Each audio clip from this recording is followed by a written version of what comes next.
and let's begin our AGM. I would like to welcome everyone online to the First Nations School Board's 2025 Annual General Assembly.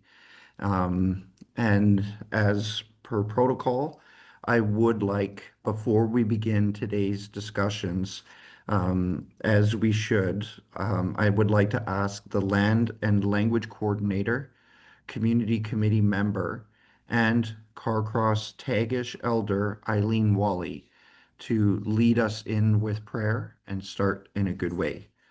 Please and thank you, Eileen. Merci. Goodness cheese. I want to thank everybody also that you're able to take time out to be with us and be a part of us. And I just wanted to see if we could have a moment of silence for all of the people that are struggling and having difficulties and lost their loved ones and whatever it might be. Thank you.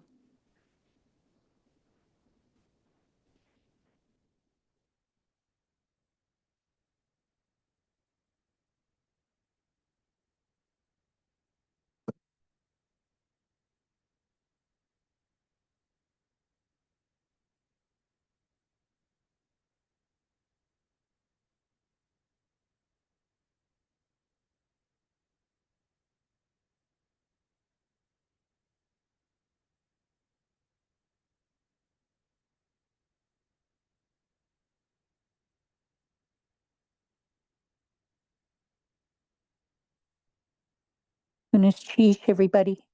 I really want to give thanks to everybody, and I want to say a prayer and give thanks.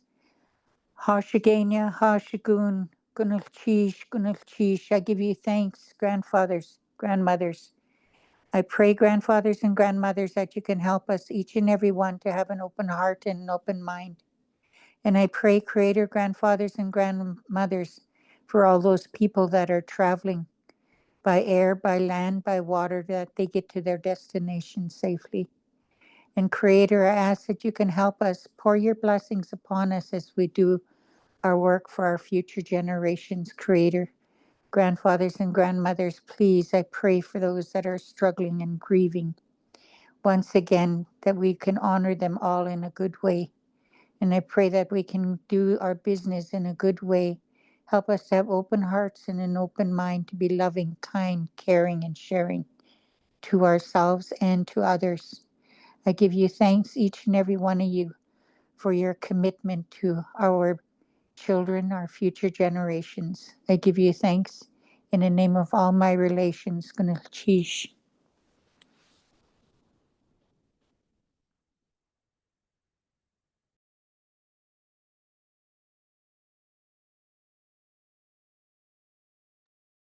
Gunalchish, Eileen, and Gunalchish to the Carcross Tagish First Nation. While we had planned to be in person tonight with you on your beautiful territory, we have decided to walk gently and to give space at this time. And being together to conduct our work is important, but so is our respect for those in your community who are grieving and who are hurting right now. So I give thanks, Gunalchish, to all of those who were able to adjust and to join us online tonight. Before we get started with the formal agenda, we are honored to have a warm welcome presentation from our host this year, learners from the Goochla Community School.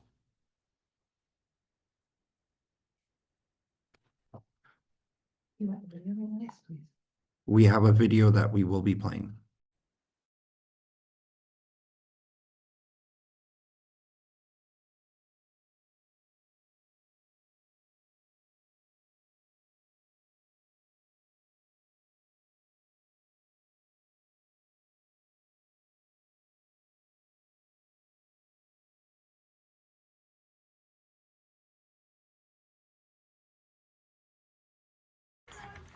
I'm Trey Gunnerween Richard. This is Goochla song was gifted to us by Sean McDougall and Deshitan CTFN leader. The song talks about how our spirits are strong at school, have strength and courage, our mothers and fathers. We love you, our ancestors and elders. We love you, our outer protil shell.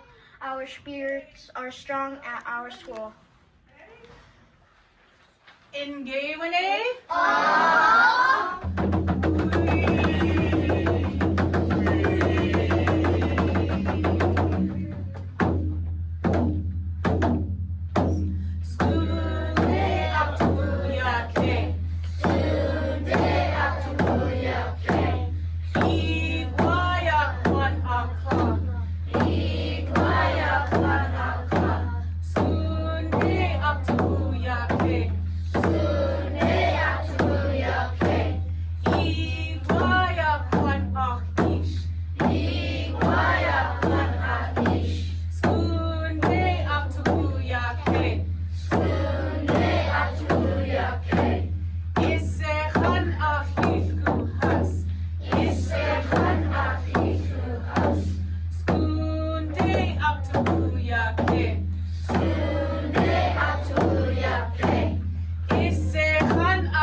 Gonna teach learners.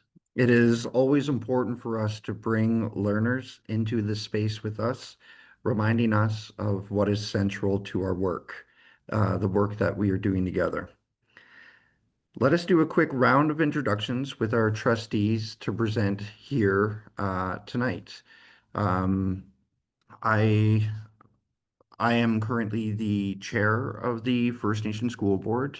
Um, Dana Tisha Tram, and I would also like to recognize our colleague, Jocelyn Joe Strack, our fifth trustee, who was not able to join us tonight. And also our co-chair and trustee, Jillian Stavely. I'd also like to recognize our trustee, Matsat Sanama, as well, and our fellow trustee, Shadell Chambers. Jocelyn was not able to be here with us tonight. And as we get started, I want to remind us all here of some meeting expectations. The meeting will maintain respect for all participants, meaning we will speak kindly, listen attentively, and respect the contributions of all. We will follow the adopted agenda, noting a time for a forum that will be open to all attendees. If any questions or comments come up, please hang on to them until this forum begins, or enter them into the chat, and we will address them during that forum. Merci. Please keep your microphones muted to ensure minimal background noise, and we'd also love to see you all. if you feel comfortable turning on your cameras. Must see.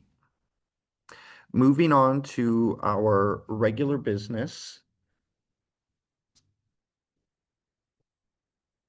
Sorry.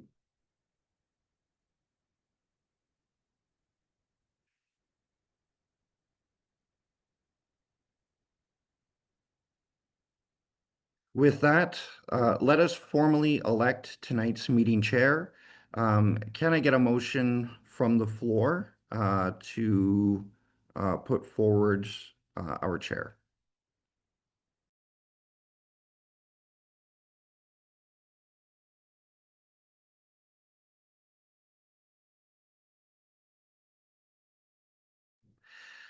So as a chair, I would like to welcome a motion to the floor. We have Shadell Chambers, who has raised her hand. I nominate Is you. she able to speak? I nominate you, Dana, to chair. And I second that motion. We have a motion on the floor for myself as chair. We will be accepting it by a round of are there any abstentions? Is there anything against the motion on the floor? Would you like to speak to that? Just raise your hand from the trustees if you would like to speak to this motion. Not seeing any discussion. And I'll do two more calls, not seeing any discussion for the motion on the floor, which will pass by consensus. And not seeing any discussion points. So we have successfully passed our first motion this evening. Thank you so much, trustees. I am warmed and honored and happy to be your chair for this evening. Now for one last matter of regular business. Our executive director. Oh, sorry, I've jumped ahead of our wonderful adoption of the agenda.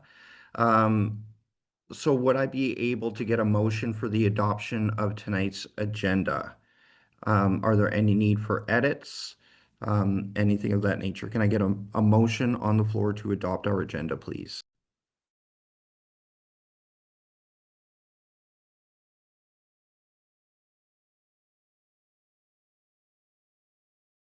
I will, Dana.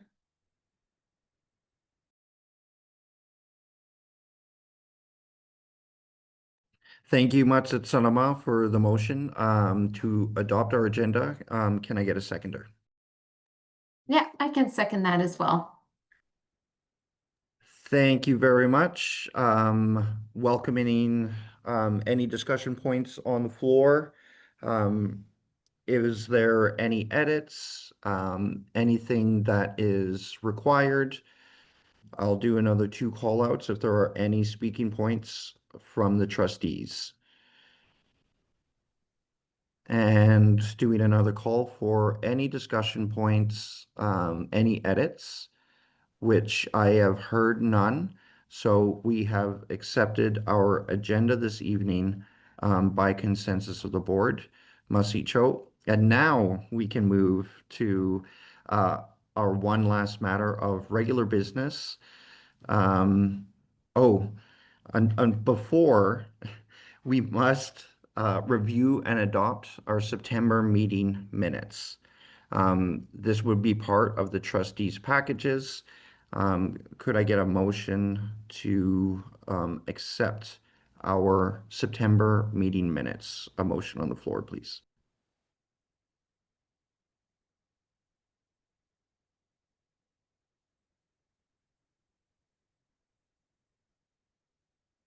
Yeah, I can put that motion forward, Dana, to accept our last board meeting minutes.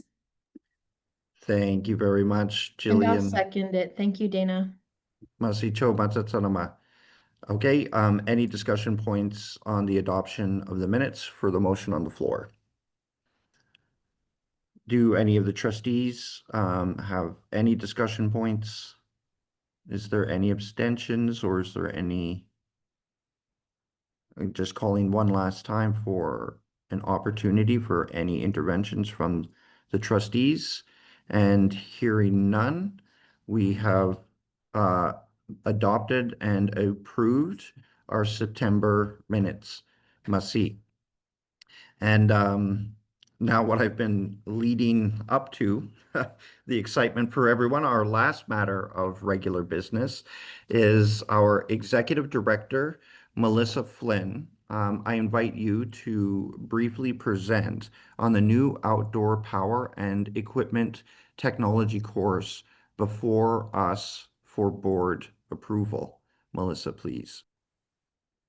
Masi Cho, Dana. Welcome everybody. One of the very exciting things that we get to do as a First Nation school board with our authority under the Education Act and in our agreement with the Chiefs Committee on Education is start diving into building curriculum that matches the BC curriculum and offers credits for our students across the Yukon. And so one of the great opportunities and what our trustees get to do is approve courses that have been created. This is the second one that we've had the privilege of having our team create.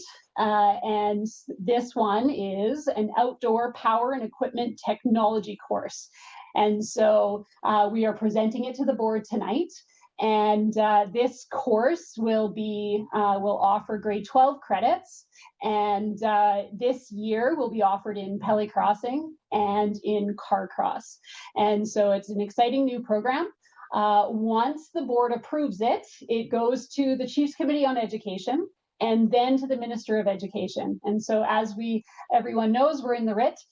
It'll be one of our first things that we bring to a new Minister of Education to approve. And so it's an exciting thing that our Board of Trustees get to do. And so it'll be a small engines mechanic course that is offered to students, and it was meeting the needs and requests from our students, our learners, and our First Nation communities that it was a skill that is needed in our communities and will lead to trades in the future and how they want to spend time on the land. So it is in front of the Board of Trustees now. And so we'll just we'll pass it over to Dana to talk about the approval.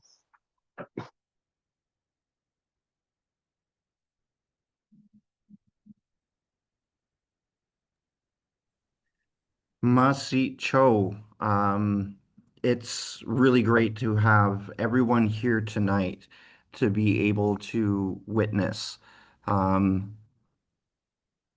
of the more exciting aspects of our job as trustees. But through work like this, we are ensuring valuable skills-based and real-life applications of education. And it's through the development of courses like this that many of our learners can gain the experience and confidence to envision their futures as contributing members to their communities. I would now like to call again on our Executive Director, Melissa Flynn, to provide the 2024 to the 2025 year report. Masi.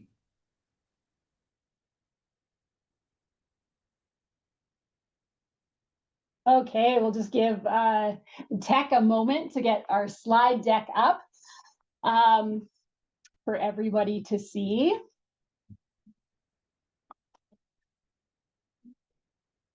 So Gunishchish, Shonithan, Sini Cho, Sukasin La, Masin Cho, Masi, for everyone for joining us here today.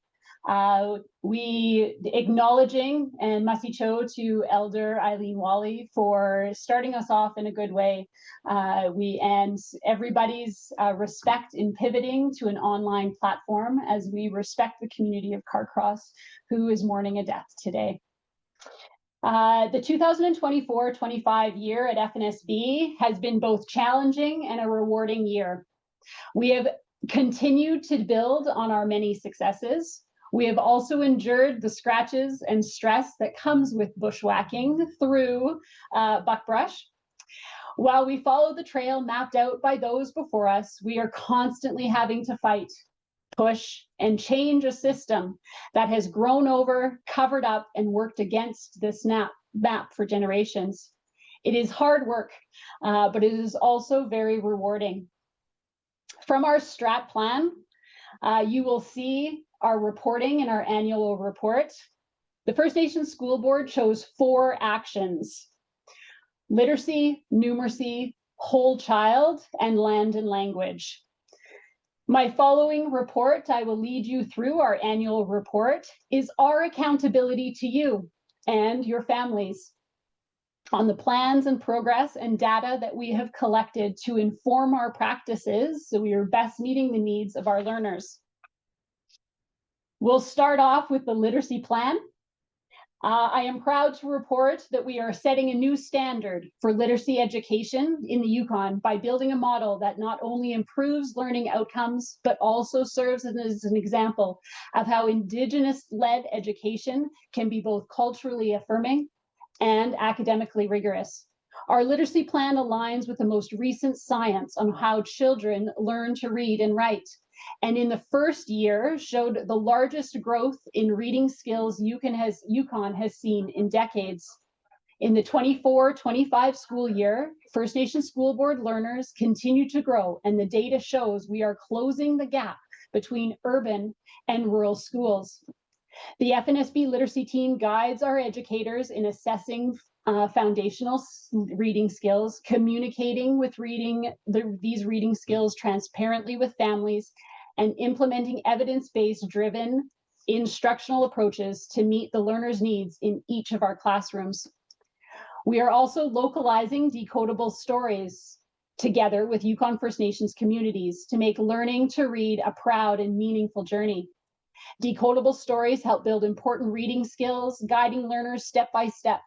Localizing passages ensure learners see themselves, the land around them, their language, and their traditions in the words they are learning to read. We began this work last year with Selkirk First Nations and learners from Eliza Van Bibber School and Vuntut-Quechin citizens and Chiefs-Agitlit learners. We will continue this work with each First Nations School Board community to develop stories that Yukon learners can relate to, feel close to, and read with pride. Last year, the 24-25 school year, we also expanded our literacy plan to focus not only on the primary grades, but we also expanded it to focus in on the intermediate grades as well. You've read on the screen, there are many successes and acknowledgements that we're getting across the Yukon and nationally. Let's see. Numeracy is the next on the list. In the 24-25 school year, our focus in numeracy was on gathering and analyzing data to determine any gaps in establishing performance targets, while also working collaboratively with educators to create user-friendly and culturally appropriate assessment tools. Due to the lack of a national-wide standardized numeracy assessment, FNSB has created the first ever Made in Yukon math assessment for learners from grades 1 to 7 that was administered last year and continues this year. We base this work on the efforts started by the YFNZ numeracy team and an example from a school board in the Northwest Territories, making sure it was linked to the resources that we use, the textbook Mathology, as well as the BC curriculum. Our numeracy team also worked collaboratively with our teachers and land and language department to localize assessments to make sure they work for our learners. The math questions they heard in the numeracy assessments were related to skidoos and paths and spruce trees. It was really fun to read through. This data will guide our numeracy work and resources over the next several years. These assessments help us understand exactly how our learners are doing, support and celebrate in their progress, and inform where and how we put our resources. In 24 and 25, FNSB also secured funding to offer math camps, family math nights, and math days in our schools. We also send out a huge thank you to YFND, Yukon First Nations Education Directorate, in their support in these camps and these visits to communities. These initiatives are effective in increasing school attendance, close achievement gaps, and help to develop positive relationships with math for our learners.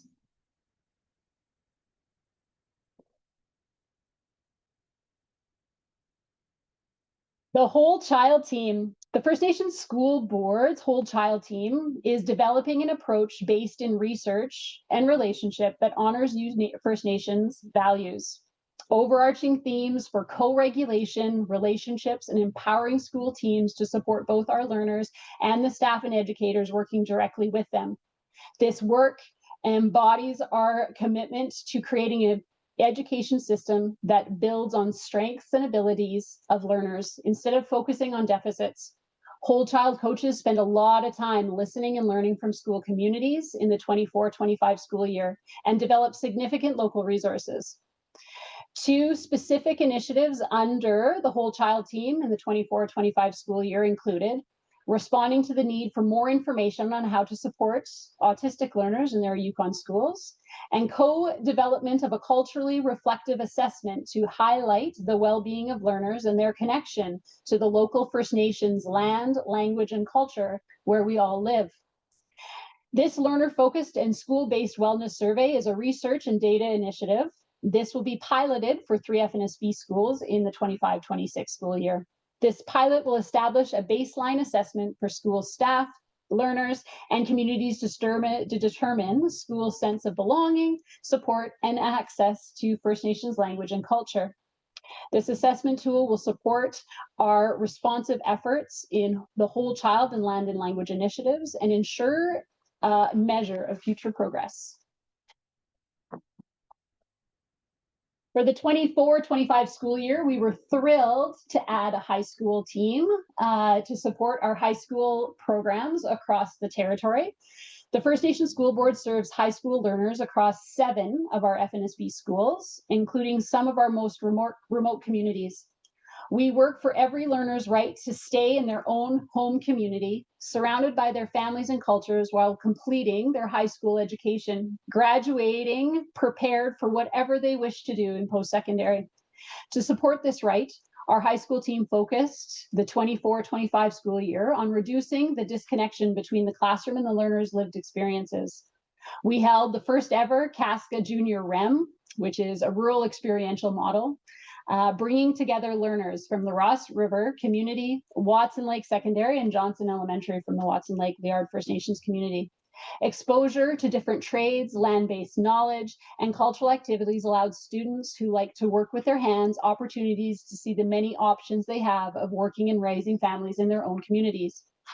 We also supported an initiative work program with the Vantakwichin First Nations that followed the learners led in seeing high school students employed in the Junior Land Guardians with the Land and Resource Branch and connecting the course to their high school graduation.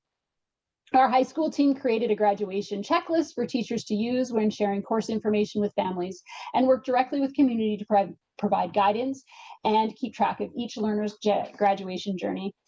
We have established an ILC in Carcross, as well as Watson Lake, that is an independent learning center, responding to learners needing a more flexible environment than a traditional school environment offers. And so this is an opportunity to provide more flexible learning environments. And we're also in conversation with other communities to develop ILCs in their communities. These supportive approaches to high school give environments and schedules that are more conducive to individual learning needs. We want to hold up and celebrate the leaders of our St. Elias Community School high school team. They work to combine local, historical, and scientific knowledge with an experiential approach to develop a cohesive and connective study of food systems and community health called Food Sovereignty 12. That was the first high school credits that were created under the First Nations School Board.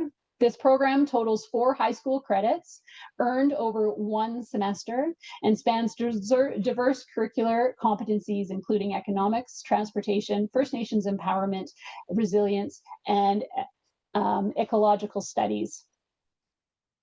Offering this experiential-based course saw an immediate increase in students' attendance and encourage engagement in our St. Elias High School learners. So congratulations to the St. Elias team. We're now going to go all the way back down to the littles, so K4 and K. We have an early learning team. We know that the early learning into the school system is such an important time in our children's lives that branches and connects families to the education system. So we've created an early learning team last year. A child's education starts at home, and as families journey with their children to school, early learning educators walk alongside to welcome both the children and their families. At the heart of FNSB's approach to early learning is the celebration and empowerment of each learner's unique identity. We train educators in building caring relationships that help learners feel safe, valued, seen, and heard. This year, the early learning team wove the principles of relationship, play, and language into various learning opportunities for educators offering K4 and K5. Educator strategies to engage all learners, following the learner's lead and joining in. These strategies foster on oral language and stronger connection. The training included individual action plans and ongoing coaching sessions with our team. Working alongside our land and language connectors, the early learning team also worked to build regular sessions focusing on developing reciprocity with the land, awareness of the interconnectedness of all things. Through regular visits to the same outdoor location, learners develop a relationship with land, respect for its fragility, and a sense of belonging through circle, storytelling, and sharing through the seasons. This supports learners' cultural and self-awareness, building their self-esteem and confidence. We move into our action of land and language and culture in all of our schools and our communities.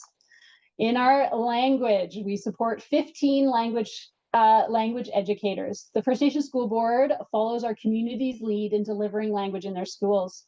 While our goal is to support language integration beyond a set course or class, we understand that each of our unique communities are at different stages of language instruction. Across FNSB, we have some teachers working in full immersion, while some are working on language acquisition and building proficiency. Our language coaches at FNSB meet our language teachers where they are at. Most significantly, FNSB is supporting language teachers to have designated professional development and time with other language speakers, which has never happened before. In 2024-25, we supported a number of our language teachers in training for community-led immersion curriculum and the many tech tools available to support language work. Currently, we have language teachers in the Mentor Apprentice program, known as MAP, as well as 2 teachers fully enrolled in their own language training with their nations while working at the schools part-time. We regularly bring our language teachers together with each other and with other speakers of their language. These gatherings, in person and virtual, are invaluable for the continued development of both individual and language-wide development. We'll switch to land. Helping our learners get out on the land and connecting to local First Nation culture is critical to our values. Our team supports the collaboration between local First Nations and school teams by planning and implementing land-based and cultural learning. Whether it is running a camp, entrenching local land, language, and culture into educators' long-range plans, or providing guidance on restorative approaches, our land and language connectors provide crucial support in the building of relationships between the First Nations community and the school team to ensure activities are done in a good way, in line with local values and culture. We help our school team follow the seasonal rounds and provide board level review for all risk management planning through our land-based safety committee and processes. In 2024-25, we made significant progress in the development of a first ever made in Yukon by Yukon First Nation citizens risk management system. This system will empower understanding and concisely consciously accepting, mitigating, and implementing risk in each of our unique situations, in each of our unique communities and lands. It will maintain learner focus so graduates leave school with an understanding and proficiency that empowers them to be confident and safe on the land. It will balance ancestral knowledge passed down to keep us safe on the land with modern-based practices in safety, liability, and risk management. And it will recognize land as a pedagogy. We are very proud of the teams we have built and the support that we can give directly to learners, families, and the school teams. We'll move into the more corporate side, we call it. So staffing and training. FNSB serves the largest number of rural schools and remote schools in the Yukon, which historically experienced the highest rate of staff turnover. From 24-25 school year to this current year, amid a nationwide teacher shortage, we were able to cut vacancies in our schools by half. Our staffing strategy includes data-driven recruitment efforts for educators interested in teaching in line with our values, increased staff retention, community-based school governance, and prioritization of communities with the highest instructional needs. Our schools do not align with Yukon government's current staffing allocation algorithm based on student enrollment, which sees inequitable numbers in our rural and most remote schools. Our approach to staff planning is done at the community level with the school leadership team, ensuring a holistic approach spanning everything from classroom assessments based on current needs and skill sets to staff housing within the community. We have increased staff retention in our schools by wrapping around our school teams as they encircle our families and our learners. Our high support integrates community connection, ongoing hands-on coaching, catering resources development, and support through PD based in local needs and current data. FNSB is also working towards a future of locally rooted educators, partnering with Yukon communities, the Yukon University in the receiving of the Rideau Hall funding.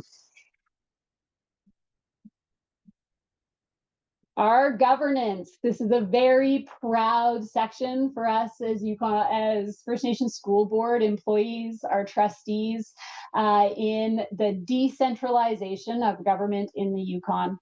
The First Nations School Board is decentralizing governments for our schools. Each unique school community is empowered to make learner-centered decisions for their school because we respect that our communities are the best suited to guide the goals of the schools that exist on their territories.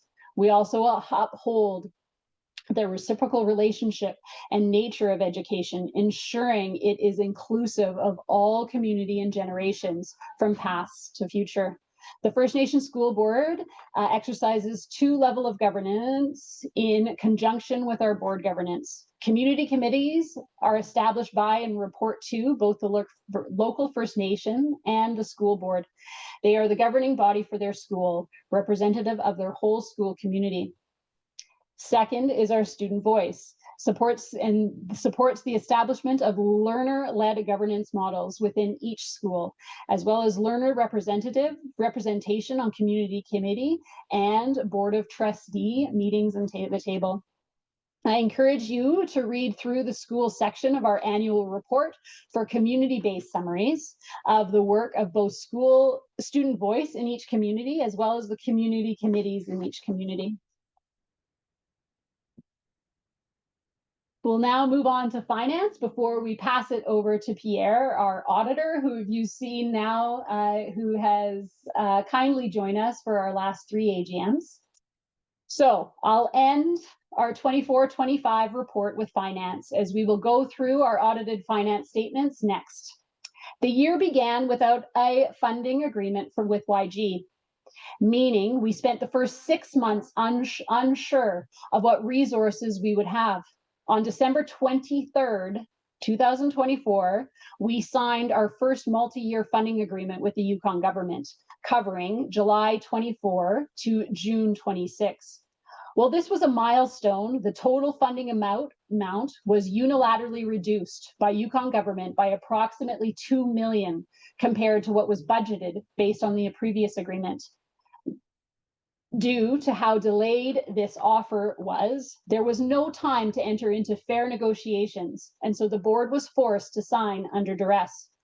After receiving the final funding amounts, we had to make significant sacrifices mid-year in board operations, freezing travel and spending to prioritize high-quality education in our communities. To ensure minimum impact to the school level, the Board of Trustees made a hard decision to draw on previous year's surpluses to cover our first ever predicted deficit of approximately $666,000. Thanks to the foresight of the board, we were able to rely on this strategic surplus, as this is an appropriate use of it.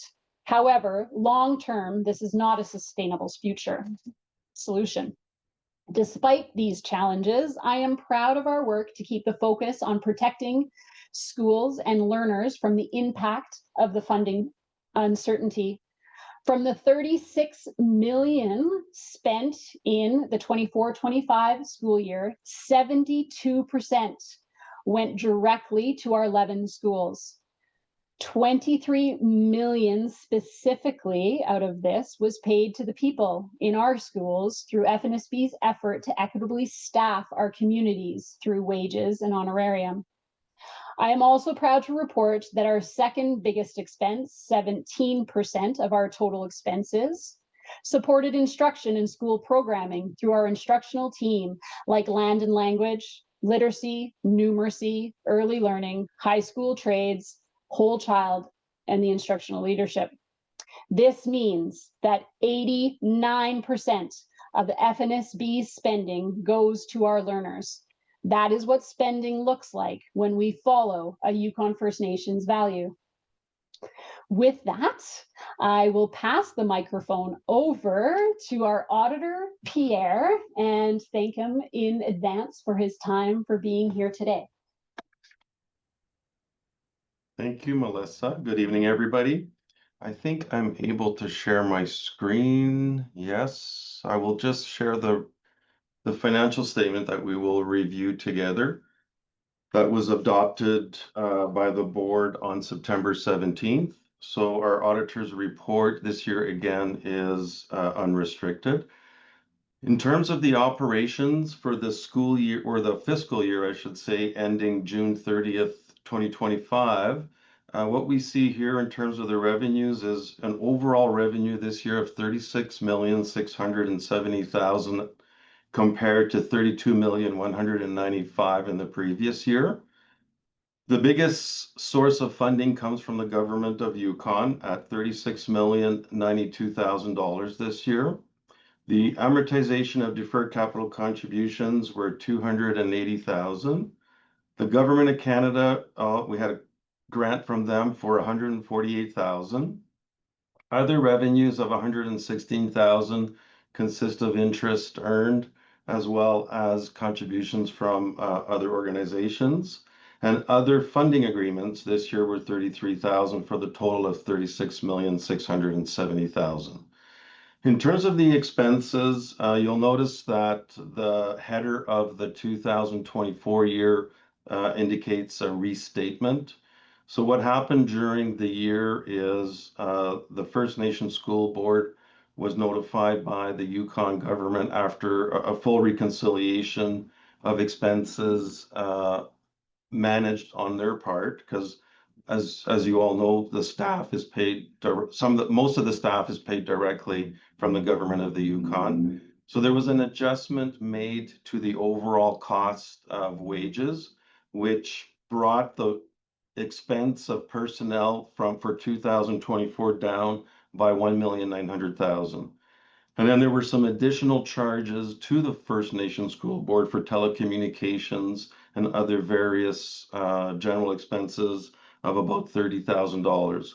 So that had an impact for the results of the 2024 fiscal year of giving us finally a surplus of $3,474,000 rather than the $1,572,000 we had originally reported on. Having said that, when we look at this year's overall expenses, we have an overall expense of $37,337,000, of which $30 million is invested in our personnel, the HR. The utilities this year were $1,562,000. Our operating and maintenance of our facilities were $1,380,000. Instructional materials, equipment, and programming of $1,166,000. General and admin were $1,110,000. The travel, $571,000. The amortization expense, $477,000. Professional services were $430,000. The rent, $335,000. So we were in our new location for the full year this year. Insurance costs were $180,000. Professional development, $110,000. And finally, student services, $32,000 for the total of $37,336 million. So we end up this year with a deficiency of $666,000, like it was mentioned by Melissa earlier. So as it was mentioned by her, the board wanted to not necessarily run a deficit, but more from a perspective of maintaining services and ensuring a high level of education in terms of having to develop all this new curriculum, all the new programs. We can't forget that we are a very young school board with a very clear mandate, which needs resources to develop. So what does this mean in terms of our financial position? How can I turn my, sorry, I didn't notice it was going to be, there we go. So when we look at the loss this year of $666,000, when we look at the statement of changes in net assets, the impact on our accumulated surplus would be as such that $470,000 of the deficit is before amortization. So $196,000 of this loss impacts our capital assets, what we have invested in our capital assets. So we had started the year with $2,671,000 of accumulated surplus that were unrestricted after the adjustment that we talked about earlier. So we will end up with a surplus of $2,204,000, which is equivalent to 6% of our operating budget. So that's really on par for a public entity such as a school board. So 6% is more or less the target that we would want to be at. In terms of the reserves or the restricted net assets, we've maintained the $500,000, which was created in the first year of operation, which is a capital reserve. So it is there to, if ever we need to assist with replacement, repair, or improvements in our facilities. So we finished with $4 million of net assets, which is a $2.2 million of working capital. Okay. And then if we look at the statement of financial position, which is a photo on June 30th of our financial situation, we see that the total assets haven't changed that much. We went from $9,768,000 to $9,953,000. The current assets are at 4.8 this year compared to 4.3. The thing to notice is a lot less receivables at the end of this year. It's mostly sitting in our cash as liquid. So that's helping the school board in terms of cash flow. In terms of the school generated funds, we end up with a final balance this year of $376,000 compared to $390,000 in 2024.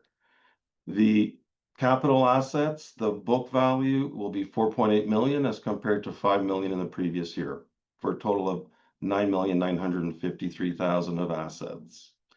Our liabilities went up slightly. So we have $5.9 million compared to $5 million the previous year.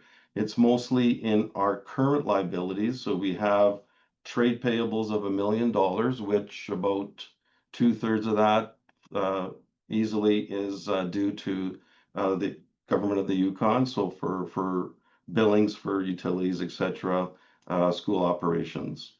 Payroll liabilities this year, $144,000, and deferred contributions of $832,000 are monies received in advance for the current fiscal year. So 2,076,000 of current liabilities. Deferred capital contributions are 3.5 million again. And the school generated funds, as we've seen in the assets, are sitting here as a trust balance of 376,000 for a total of 6 million of liabilities. And with our net assets that we've seen earlier of 4 million, that basically explains our 10 million of assets. So that is an overall of the operations, financial position for the First Nation School Board for the year ended June 30th, 2025. So I'll pass it back to you, Dana. Masicho, thank you so much, Pierre. Our Director of Finance, Julia Spriggs, has joined us online today to provide any additional support if needed.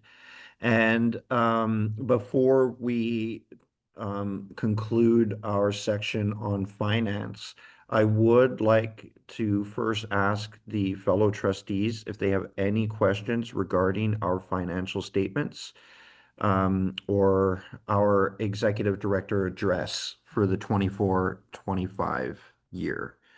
Was there any questions, inquiries of the trustees?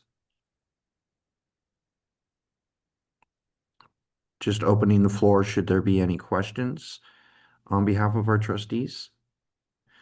And I'll ask one final time, but because of where we are in our time and the agenda, I want to thank everybody for coming with us in a sudden pivot out of respect, as should be for our host nation.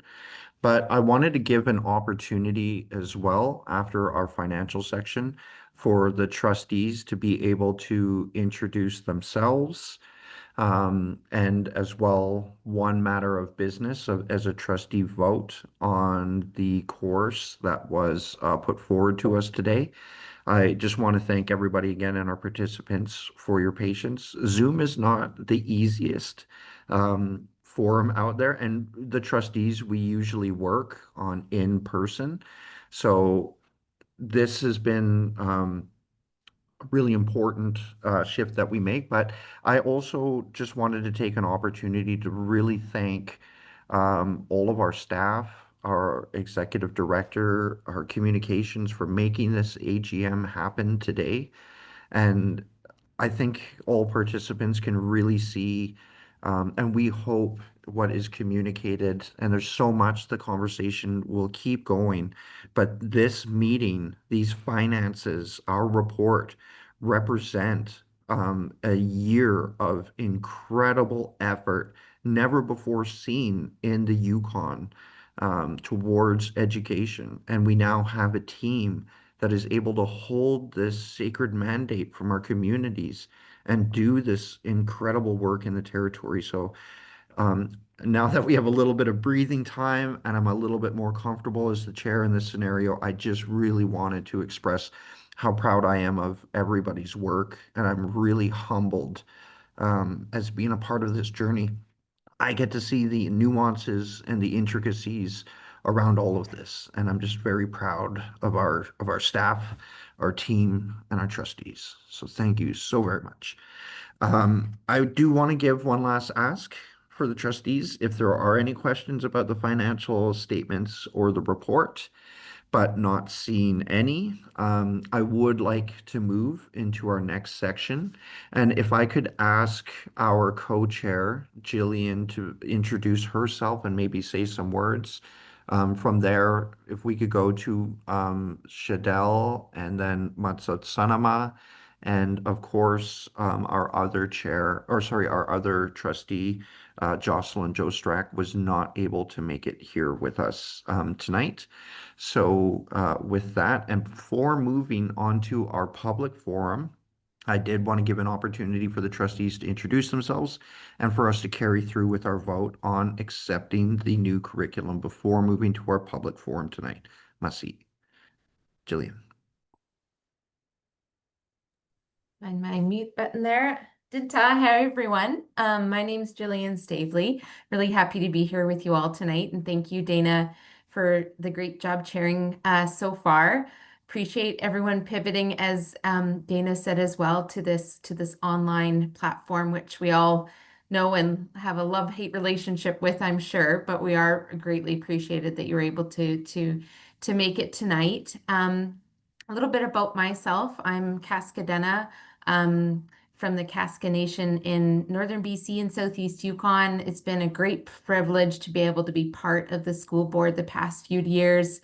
We actually are coming up on the end of our term, so there will be a school board election coming up over the next little while, and it's just, I think, a nice time to reflect on all the work that we've done as an inaugural board in the past 3 years, and just how much growth and learning has taken place, and just to be a witness of it and part of it has been honestly something I think I'll remember for the rest of my life.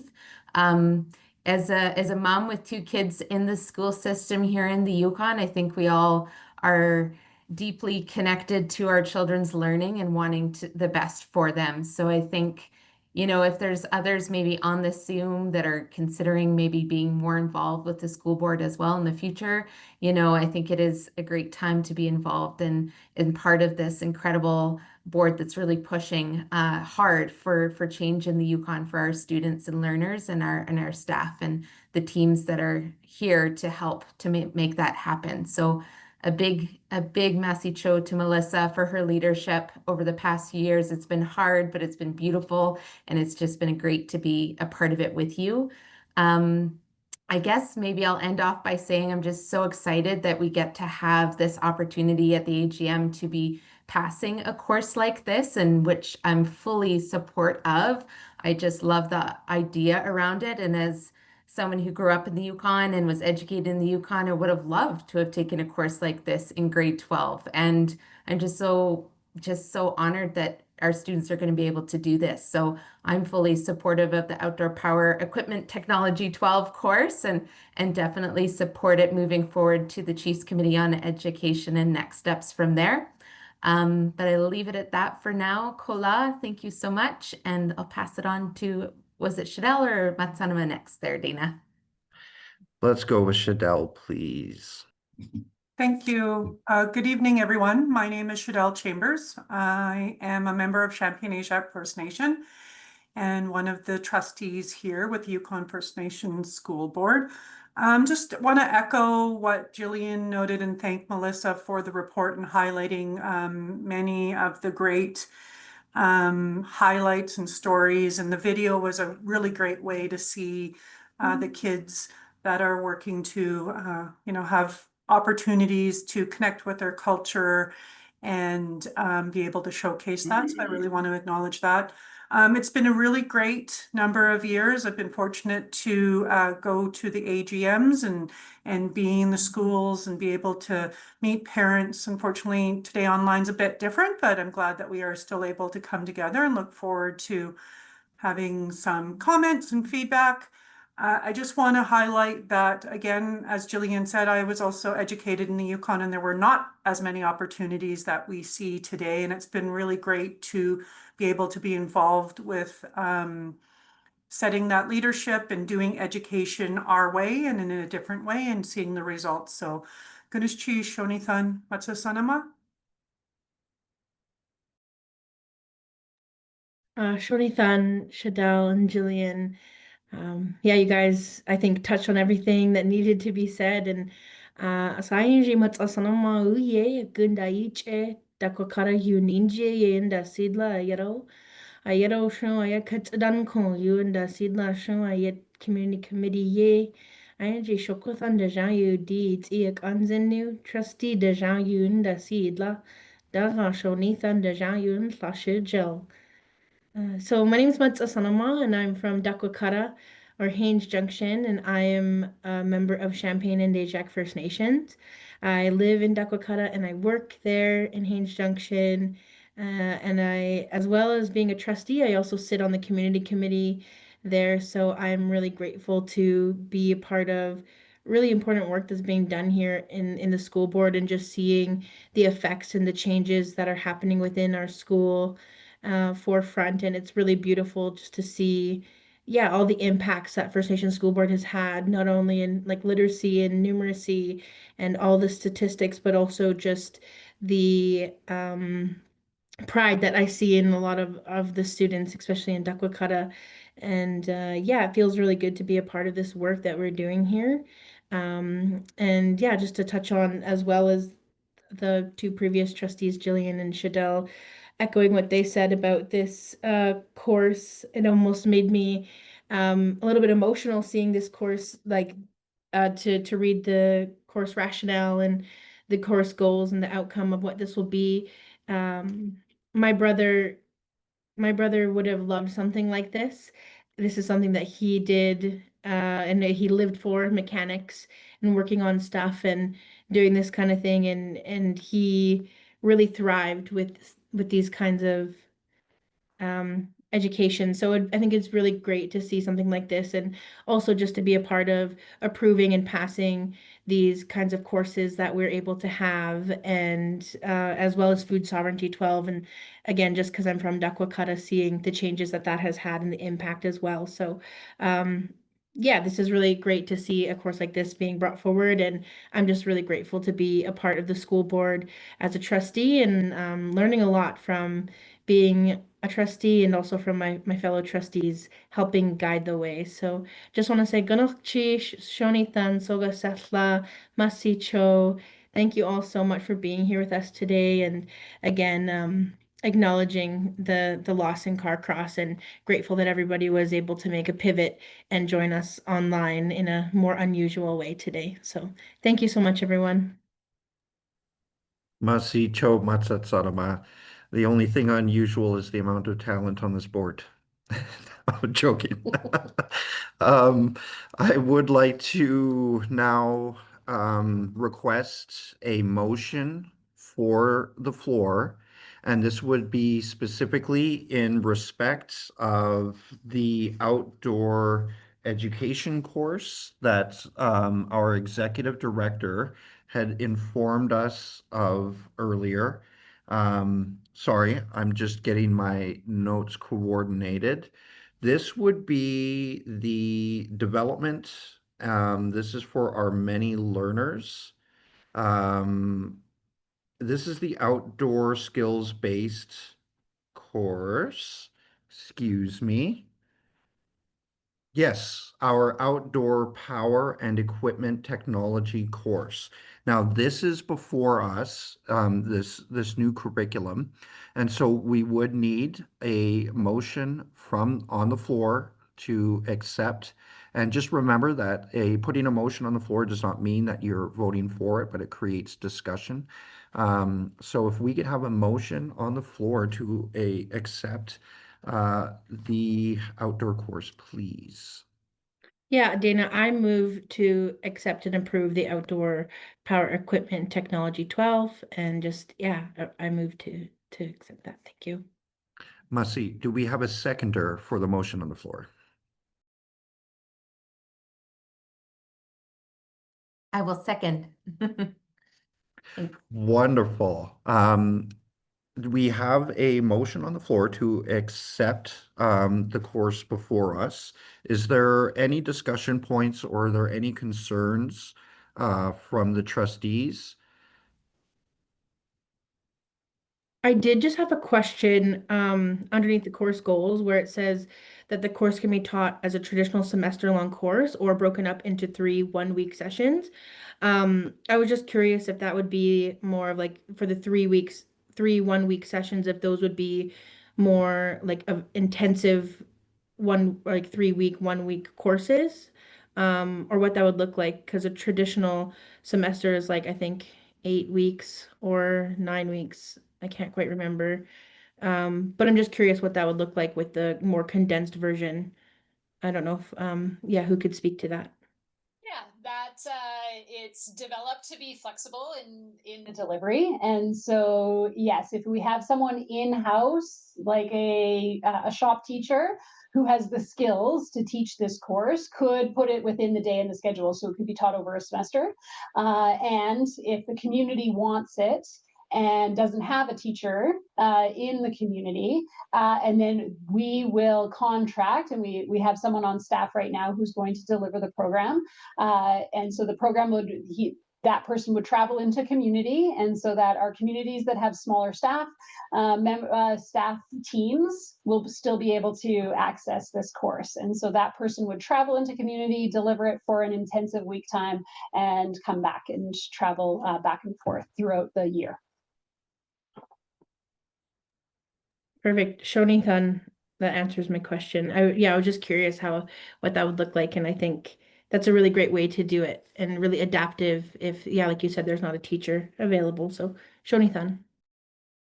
Masi Cho, thank you so much. Are there any other questions or are there any other concerns with our motion on the floor to accept and approve our new technology course? Is there any discussion points among the trustees? Sorry, I had one more question. Please. Just under like evaluation, I see that there's a few different ways to do it, like quizzes, small engines, demonstration, rubric, self-evaluation. So I'm just curious what that would look like. What if the contractor that you brought in for the 3 week, Melissa, would they be the ones to then like grade the students and or do the rubric and that kind of quiz them and grade those, or what would that look like for the more condensed intensive course? So the more condensed intensive course, there would always have to be the responsibility of the principal, because the principal has the authority and the responsibility to maintain records. And so the principal or a teacher on the staff would be responsible to work through the evaluation, no matter what it was, evaluation, hands-on test, rubric, with the students. And so there would always be a certified teacher and the tradesperson working together. Masi Cho, we have lots of support. Okay, and we have our motion on the floor. I wanted to invite any other discussion points, any other questions, but if we do not hear any other business, the motion will pass. So just asking the board, and I'll do 3 calls if there are any other items for the motion on the floor to approve our new outdoor power and equipment technology course. Any other points from the board? And calling a last and final time for any interventions from the floor, from the trustees. And in hearing none, we can pass this motion by consensus, and we have approved our new outdoor power and equipment technology course. Masi Cho, thank you so much, everybody. And for your patience with virtual chairing, but we only missed one thing. Now, with all of our regular business aside, through our reporting, our finances, voting on the courses, I would like to thank everybody who participated, supported. We have Julia online with us and Pierre, so Masi Cho. But we will now be closing that section and moving on to beginning our public forum and portion of our meeting. And just before we move in, I just wanted to outline that if you did have a question, please use the raise hand button at the bottom of your Zoom window, and we will call on you to unmute and to ask your question. Alternatively, you can enter your question into the chat, and our Director of Policy and Communications can read that out loud to the AGM. We will work to address questions in the order that they are put forward, and we hope to answer as many questions as possible. So we thank you very much for your cooperation, for your attendance, for your support. And I would like to open up the floor to the public. Please raise your hand, and again, or put the comments or question in the chat, and our Director of Policy and Communications can read that out loud. Masi Cho.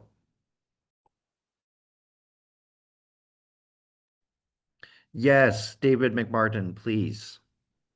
Thank you.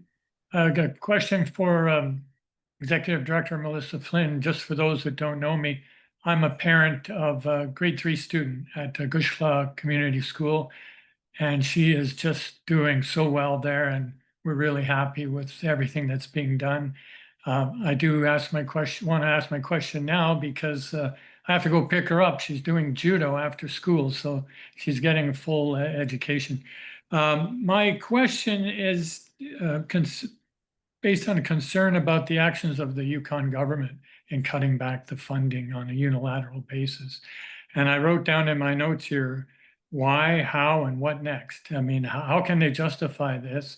And what options have the board members considered in terms of responding to this? Because there's an important context that was referred to. You know, we're in the writ period.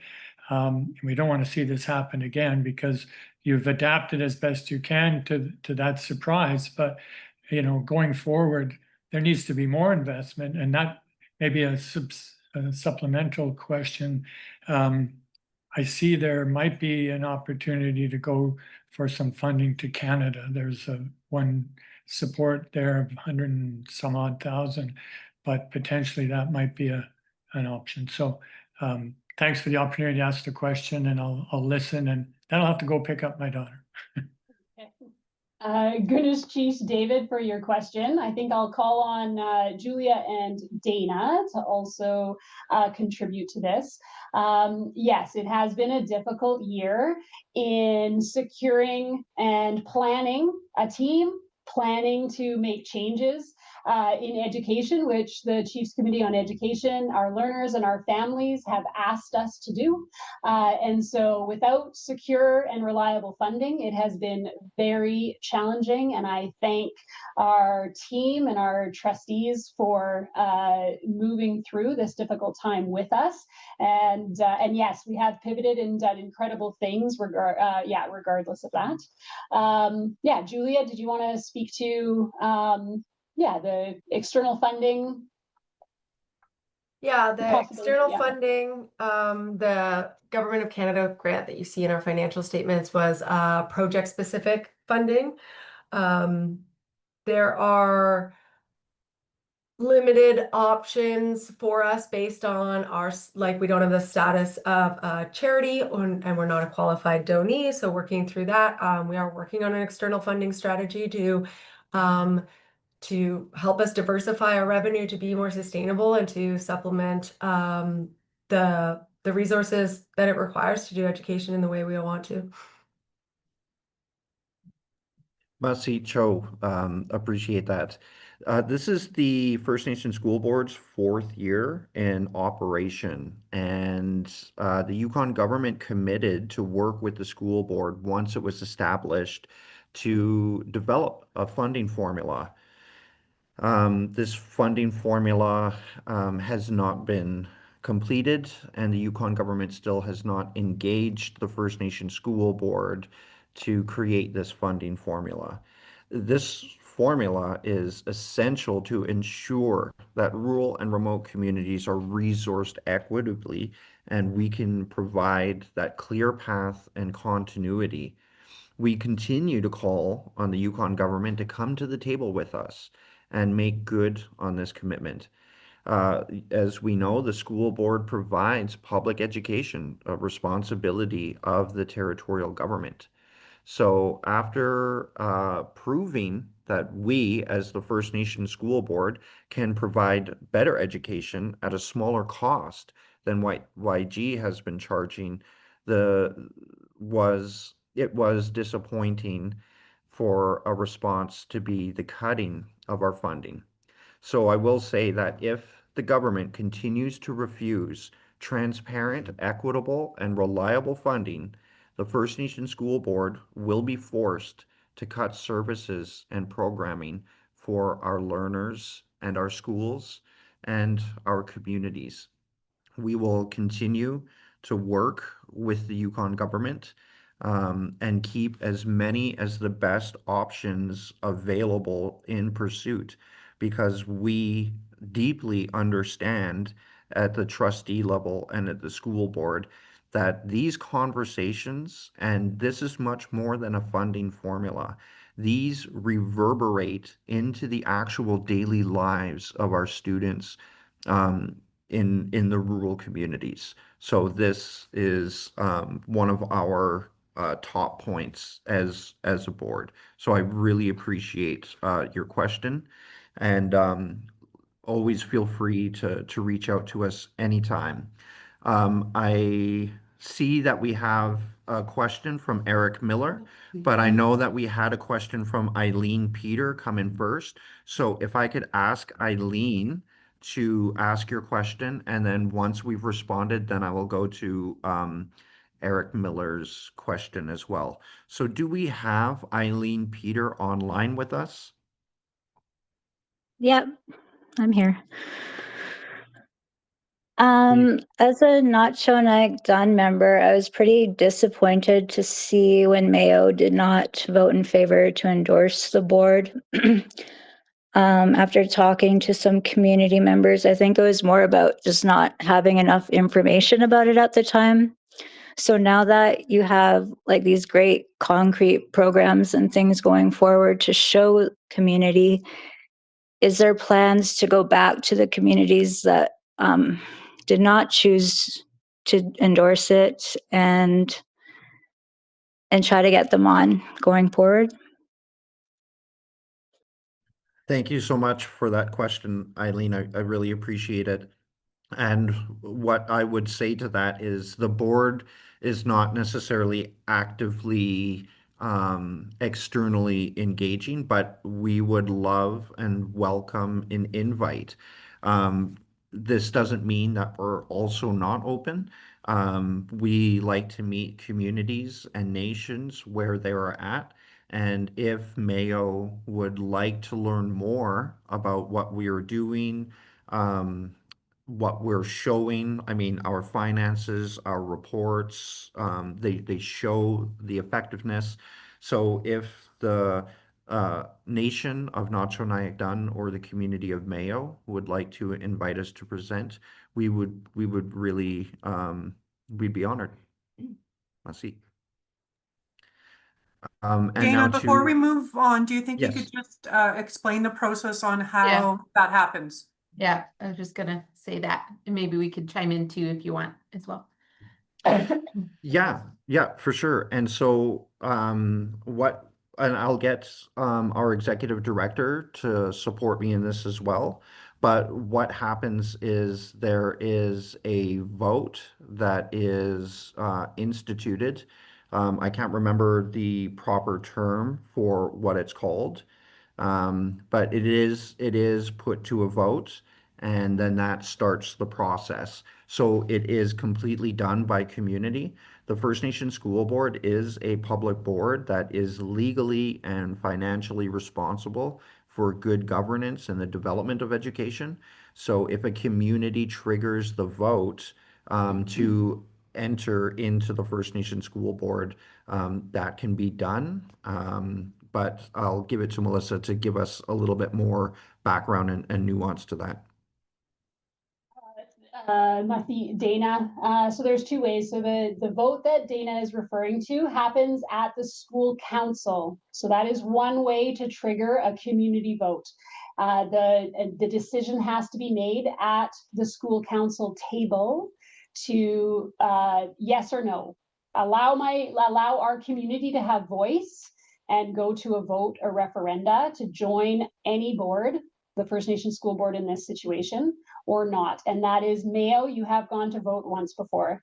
The second possible way is by petition. And so there is collecting names, and there is a number that's, I'm not going to be able to quote right now, a number of and a percentage of the catchment area that votes, and regardless of who sits on your school council, and if your school council doesn't isn't for joining it, the community could still have a vote through petition.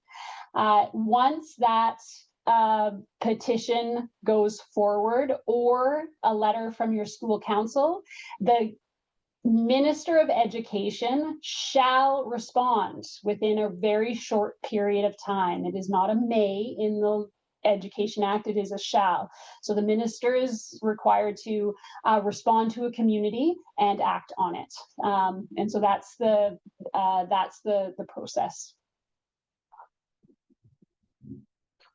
Masicho, thank you so much. And if we could ask Eric Miller, please feel free to unmute yourself and ask your question. Oh, okay. It's in the chat. So I think Roxy was going to read it.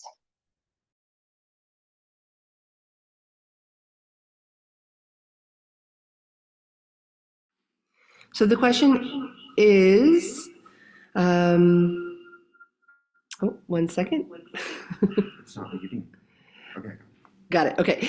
So the question is, I really love the work that you're doing and I'm delighted with the curriculum and celebrate the successes you've managed. I'm a parent at Takini Elementary and I'm really keen to be as involved as possible. To date, I have been unable to attend any community council meetings, let alone volunteer for the community council, nor have I been able to access meeting minutes. I did get a chance to meet the community council last month, and they told us this meeting would be held this month and would be announced. There aren't any posters at Takini Elementary School giving notice of this meeting, nor has there been any email until this afternoon.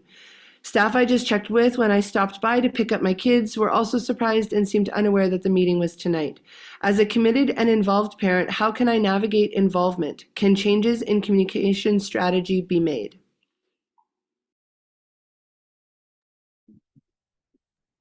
Yep, I will speak. Any other trustees welcome to as well, and then speak to Melissa. First of all, I really want to thank you for your question. I think it's an honor for myself to be present and transparent. I think this is how we start dealing with the education issues in the Yukon. And your question is so important because how do we celebrate this success by creating those relationships, not just with the students, but as we say in the school board, and if you see like our strategic plan, learners are at the very center and families are right around that. That education is a full round aspect. So what we can, I know that there was materials and postings were sent to the school. So we will follow up. If they were not posted, we were not informed, but I can confirm that those materials were sent. And I know that I'm not specifically on that community committee. I'm a part of the Goochla Community Committee of Carcross Tagish. I know that they have opened up public sessions for every meeting. And I think what we can do as well is just get back to you around where the community committee may be at because of them being brand new or quite new. It could take some time for them to develop the ability to liaison and interface with other parents, maybe in that more forward-looking way around volunteer opportunities, etc. But I know that these are definitely features that are a part of these forums as these entities or circles within the community. Melissa, did you have anything to add, or? Eric, thank you so Okay. much for your Okay. participation tonight, and we hear the frustration, and we do apologize. There's always improvements that can be done, and I always talk to our finance director, or our communication director, Roxy, that it always comes down to communication, and so she holds a very big job. And so any feedback and suggestions we will take and we pivot and are very flexible in our learning and to improve for next year. The community committee, they do have on your Takini school website, the Takini Community Committee has their meeting agendas posted and their minutes posted. And so that's all on the Takini website. And reaching out to them, they are required to have 1 or 2 public meetings throughout the year. And so FNSB will be supporting them and every community committee in all of our communities in reaching out and making sure that that's very publicly known. You got the message today through Messenger, and so that's something that maybe we'll do in the future, is making sure that things do go out in Messenger so that we take that responsibility of communicating. So Masicho for participating.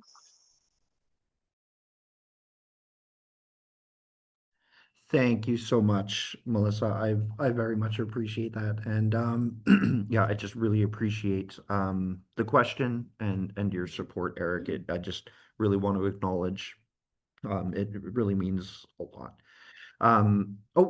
Sorry. Before going on to our next question, Jillian. Yeah, no, it just in regards to the question that was raised by Eric, definitely appreciate it. So I sit as the First Nation School Board Trustee Representative on the Takini Elementary School Interim Community Committee, and I definitely appreciate what you're bringing forward. Perhaps here, I'm just going to maybe find a way to attach it into the chat, but all of our meeting minutes are available online, and there is a contact button there to be able to reach the chair and the team that's supporting the interim community committee if you want to be more involved, because that's definitely encouraged and very, very much wanted. So happy to help address any of those gaps that we could easily fix. Tugasila. Masicho Gunochish. I just wanted to give a notice to everybody that we are at 5:36. We will likely begin moving into the closing comments at about 1:45, but still have time for questions. We want to get to many as possible. Also, stop me on the street whenever you see me as well. For that, our next question in line is from Kenna Chukwu. And please forgive me if I mispronounce that at all, but please feel free to unmute yourself and ask your question. Oh, thank you, Trustee Dana. You did a perfect job. And I also want to thank Eric Mela, who spoke about parent participation. I think that was a very keen observation. My question is in regards to your answer to Mr. McMartin's question. I remember you said that the First Nation School Board would be forced to cut funding at some point. I hope that doesn't happen to rural communities who are, I believe, already underfunded. Is there any representative of the Yukon government that is here that takes these raw observations back to the Yukon so that we're not just having an echo chamber? Is there some kind of correspondence? And I know there's no way we can have them take it seriously, but at least what I'm hearing here are real feedbacks from real parents who have children and students in the community. But do we have a way to funnel these observations back to the ears that should be hearing them? Thank you so much for your very thoughtful question. I'll first pass it to our fellow trustee, Shadell Chambers, and then I'll invite if we have anyone from Yukon government who would like to name themselves to feel free. Shadell, please. Thanks. I just want to acknowledge both parents for bringing forward those concerns. I think to further elaborate, the First Nations School Board is looking at numerous strategies in regards to how to address the funding situation. Obviously, cutting back services and supports to schools and kids would be our last action that we would take. So we're looking at we've already met with all the political parties. We've raised this issue numerous times. I would say what would be really extremely helpful is for all the parents and folks on this call to help raise this as a profile issue, and particularly in the upcoming election. When folks are knocking on your door and asking for their vote, I think it would be really important that this is flagged. I also wanted to further elaborate that we're working closely with the Catholic School Board. Is that right? French. Oh, no, French. The French School Board, which is the other school board outside of the public school system, to look for allyship there in ways that we can look at sustainable funding. Anyone that is probably aware that the French School Board actually had to take the government to the Supreme Court of Canada.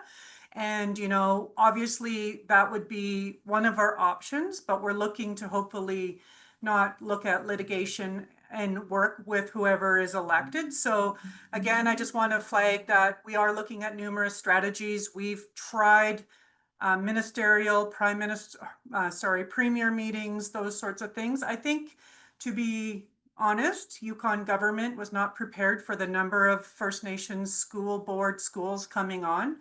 As noted, it jumped quite large in the second referendum. I think there was, you know, we bumped up to 11 schools, and I don't think Yukon government was prepared to fund that. But the reality is that's what parents and First Nations are asking for. So thanks for continuing to raise that. And I think we can look at numerous strategies, including parents, educators asking those tough questions. Ganesh Chish.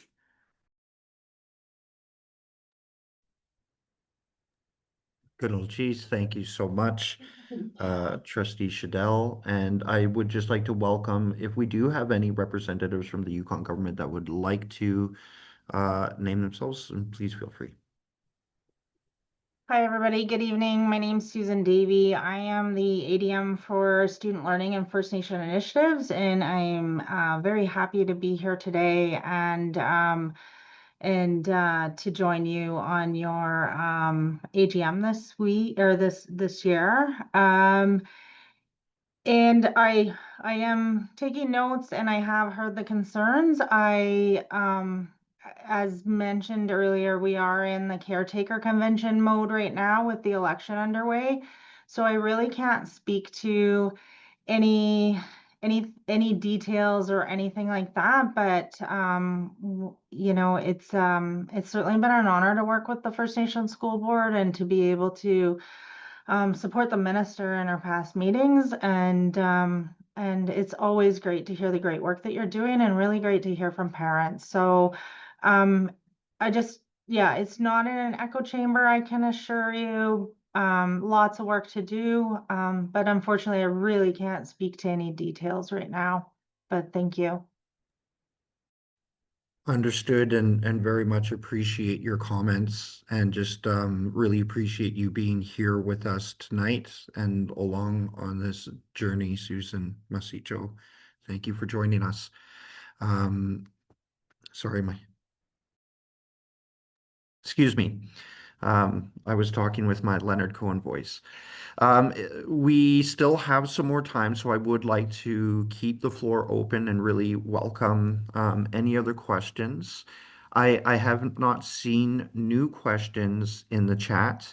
I believe we have satisfied all the questions in the queue that was put tonight.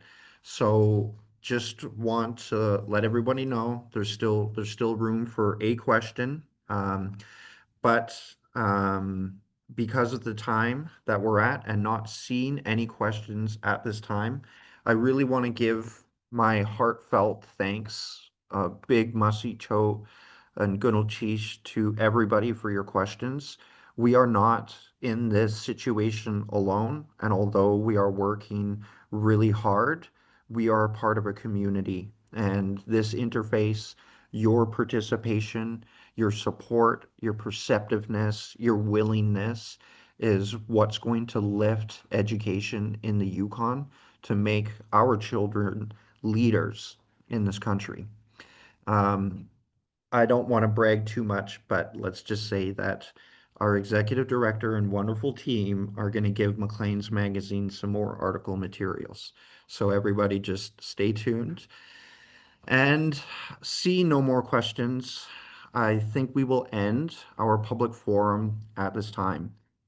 If we were not able to answer a question, or if questions arise after this forum, please visit fnsb.ca to see more information and or submit your questions in contact form.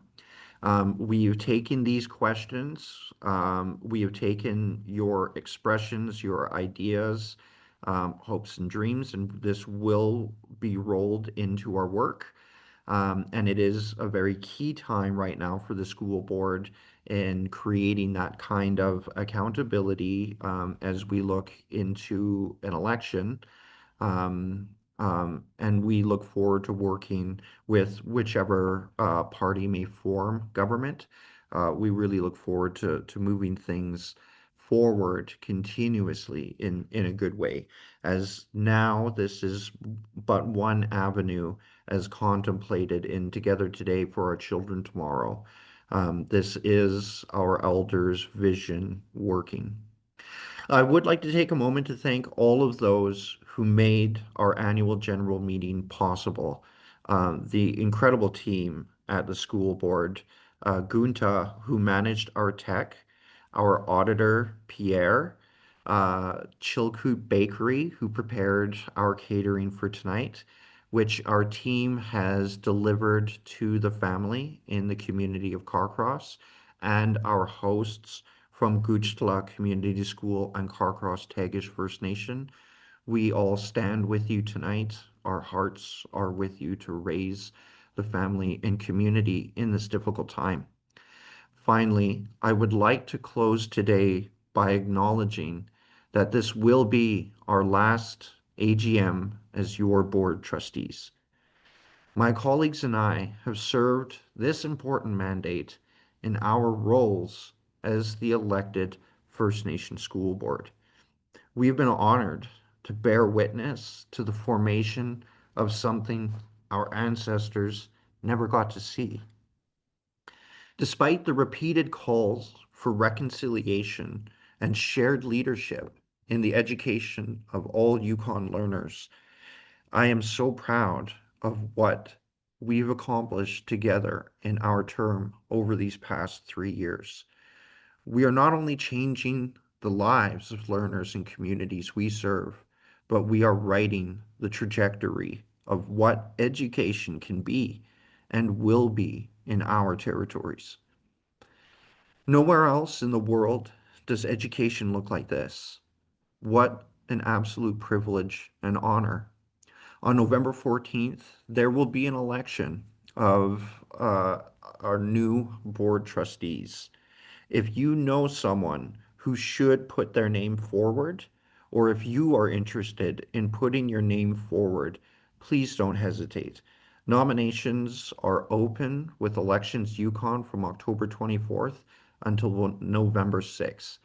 There are few experiences that will be this enriching or fulfilling. How often can you say that you had a hand in making a real difference, a difference that realizes the visions of those who came before us, a difference that makes sure our future generations are valued and supported, a difference in the integration and appreciation of our cultures, our histories, our languages, our way of teaching, and our way of learning. I'm so grateful for this experience and cannot wait to see what the school board continues to do, the changes it will undoubtedly lead, and the successes that it will continue to see. I also want to introduce Nicole to CTFN Language Manager and Chair of the Goochla Community Committee for our closing prayer this evening. Nicole? Goodness, Chief Dana. To cut you on. It's so great to see you all. I'm just gonna say a short prayer in Tlingit. Yeah. Hashigania, Hashigun, Gunchish, Ya Yagi, Kat E de Stuga Khatati, Hade Yich, Ya Hashiniguri, Kidane Hakat Iwuda Kwan, Ha Hode Utuchoch Ya Yagi, Slitzin Aka Janak, Kahayuk Atangi, Stuya Kaltuwut, Ha Eat Idishi, Kidane Hada Eat, Hatu kahatundatani dot ha yaustagi. Kaya at yahin kaya desek tsu. Ke agadak ka ya yahode anachtagan. Yewe ishandain ituskach. Chawasa at siheyi. Yewe ngati. Ganalchish, ganalchish, ganalchish.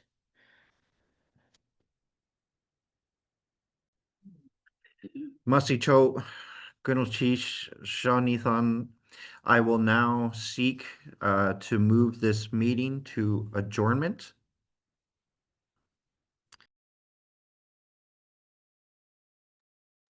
So we can adjourn our meeting this evening. Thanks again to everybody for your participation, for your support, for your interest. And before you sign off, don't sign off yet. I would like to pass the mic over to our tech team for the door prize wheel. Good luck, everybody. And whoever wins, you owe me.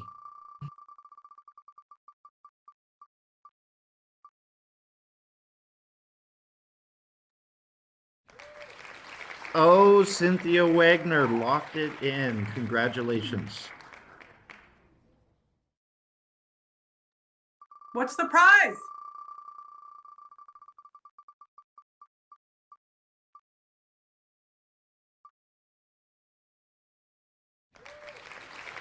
So close. Eileen, Peter, you want to end? We have gift bags here in the office, Shadell. So we'll give people a whole array of things. And we're spinning again for our last one.